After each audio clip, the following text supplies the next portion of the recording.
সাগর বিধানসভায় বিজেপি প্রার্থী সুমন্ত মণ্ডলকে ঘিরে উৎসাহ শুরু হলো জোরদার নির্বাচনী প্রচার।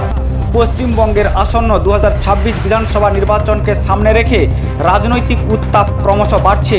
ইতিমধ্যে বিভিন্ন রাজনৈতিক দল তাদের প্রার্থী তালিকা ঘোষণা করতে শুরু করেছে। সেই ধারাবাহিকতায় 132 নম্বর সাগর বিধানসভা কেন্দ্রের জন্য বিজেপির পক্ষ থেকে প্রার্থী হিসাবে ঘোষণা করা হয়েছে সুমন্ত মণ্ডলের নাম। তিনি এবারের নির্বাচনে সরাসরি লড়াইয়ে নামছেন তৃণমূল কংগ্রেসের প্রার্থী বঙ্কিমচন্দ্র হাজরার বিরুদ্ধে। প্রার্থী ঘোষণার পর থেকেই সাগর বিধানসভা জুড়ে বিজেপি কর্মী ও সমর্থকদের মধ্যে দেখা যাচ্ছে ব্যাপক উৎসাহ ও উদ্দীপনা। দলের পক্ষ থেকে জানানো হয়েছে এই কেন্দ্রের জয়ের ব্যাপারে তারা যথেষ্ট আশাবাদী। আজ সাগরে নির্বাচনী প্রচারের সূচনা করতে আসেন বিজেপি প্রার্থী সুমন্ত মণ্ডল। তার আগমনকে ঘিরে সকাল থেকেই কর্মী ও সমর্থকদের ভিড় লক্ষ্য করা যায়। কচুবেড়া ভ্যাসেলঘাটে পৌঁছানোর পর তাকে ফুলের মালা পরিয়ে এবং গলায় উত্তরীয় দিয়ে উষ্ণ অভ্যর্থনা জানান দলীয় বিজেপি কর্মী ও সমর্থকরা। এরপর কচুবেড়িয়া ভ্যাসেলঘাট থেকে একটি বিশাল বাইক র্যালির আয়োজন করা হয়। শতাধিক মোটর বাইক নিয়ে কর্মী সমর্থকরা র্যালিতে অংশ নেন। সেখান থেকেই শুরু করে গঙ্গাসাগরের কপিলমুনি মন্দির পর্যন্ত এই র্যালি এগিয়ে যায়। পুরো পথ জুড়েই ছিল স্লোগান, পতাকা এবং সমর্থকদের উচ্ছ্বাস।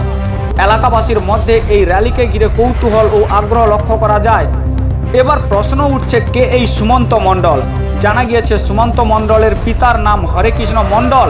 তার বাড়ি নামখানা ব্লকের দক্ষিণ শিবপুর গ্রামে, পোস্ট অফিস দেবনিবাস এবং থানা ফেজারগঞ্জ কোস্টাল এলাকার বাসিন্দা তিনি। 1987 সালে 8 এপ্রিল জন্মগ্রহণ করেন সুমন্ত মণ্ডল।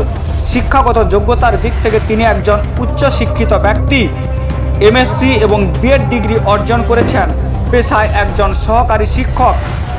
রাজনীতির ময়দানে নতুন মুখ হলেও তার শিক্ষাগত যোগ্যতা ও সামাজিক যোগাযোগকে সামনে রেখে বিজেপি নেতৃত্ব তাকে এই কেন্দ্রে প্রার্থী করেছে বলে মনে করা হচ্ছে। এখন দেখার বিষয়, সাগর বিধানসভায় তৃণমূল প্রার্থী বঙ্কিমচন্দ্র হাজরার সঙ্গে তার লড়াই কতটা জমজমাট হয় এবং শেষ পর্যন্ত কার ভাগ্যে জয়ের হাসি ফোটে।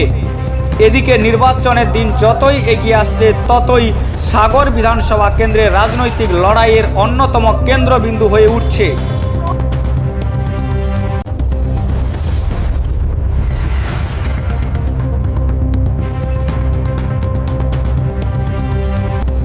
স্যার, বিজেপি দল থেকে আপনাকে সাগর বিধানসভা কেন্দ্রে প্রার্থী করেছে, সাগর দ্বীপবাসীর উদ্দেশ্যে কি বলবেন?